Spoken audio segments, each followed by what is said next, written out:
সবুজপুর নামে এক শান্ত গ্রামের মাঝখানেই ছিল এক বিশাল বটগাছ। এই গাছটাকে গ্রামের সবাই বটতলা বলে ডাকত।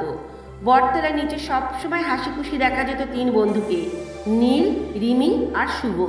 তিনজনই ভালো, কিন্তু নীল একটু দুষ্টুমি করত।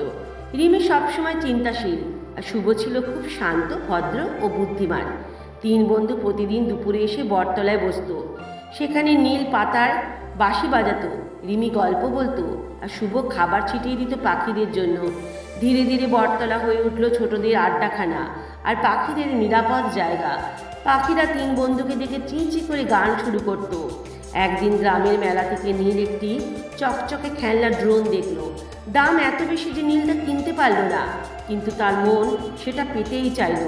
মনে মনে বলল, যেভাবেই হোক ওই ড্রোনটা আমাকে পেতেই হবে। এই লোভই গল্পের সমস্যার শুরু। একদিন খেলতে খেলতে নীল বটতলার গুড়ির পাশে মাটির নিচে কাঠের একটা পুরনো বাস্ক দেখতে পেল। তিন বন্ধু মাটি সরিয়ে বাস্ক খুলল। ভেতরে কিছু পুরনো কয়েন আর তামার জিনিসপত্র ছিল, যেগুলো হয়তো কারো বাড়ির পুরনো স্মৃতি। রিমি সাথে সাথেই বলল, এগুলো আমাদের না, এগুলো উল্টানো ঠিক হবে না। শুভ মাথা নেড়ে সম্মতি দিল, কিন্তু নীলের চোখে তো তখন ড্রোনের চিন্তা।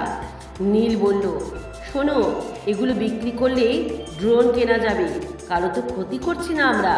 রিমি রেগে গেল, এটা চুরি নীল, অন্যের জিনিস অনুমতি ছাড়া নেওয়া ভুল। কিন্তু নীল শুনল না। সেদিন রাতে সে একাই গিয়ে বাস্কের কয়েন নিয়ে এসে গোপনে বিক্রি করলো আর নিজের পছন্দ মতো বড় ড্রোন কিনল। পরদিন নীল ড্রোন উড়িয়ে সবাইকে দেখাতে লাগলো, কিন্তু তার মুখে আনন্দ নেই, বরং ভয় আর অস্থিরতা, কারণ সে জানে সে ভুল করেছে। বাড়ি ফিরে ড্রোন চালাতে গিয়েও তার হাত কাঁপছিল। ড্রোনটা আকাশে উঠে আবার নেমে এলো, যেন রাগ করেছে। রাতে সে ঘুমোতে পারল না। মনে মনে একটা ভয় খোঁচা দিতে লাগলো, যদি কেউ জানতে পারে, যদি বটতলার মালিক কেউ থাকে, যদি ভুলের শাস্তি হয়। টানা 3 দিন নীল বটতলায় গেল না। রিমি আর শুভ বুঝে গেল কিছু একটা ভুল হয়েছে। তারা বাড়ির কাছে গেল নীলকে দেখতে। নীল তাদের এড়িয়ে গেল। বন্ধুত্বে দূরত্ব তৈরি হলো। বটতলা পাখিরাও যেন একা হয়ে গেল, আর কেউ খাবার দিতে আসতো না। একদিন বটতলায় বসে রিমি মন খারাপ করে বলল, বন্ধু যদি ভুল করে তাকে ঠিক পথ দেখানো কি আমাদের দায়িত্ব না?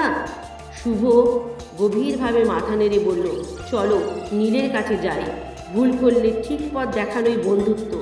তারা নীলের বাড়িতে গিয়ে দেখলো নীল চোখে জল নিয়ে বসে আছে।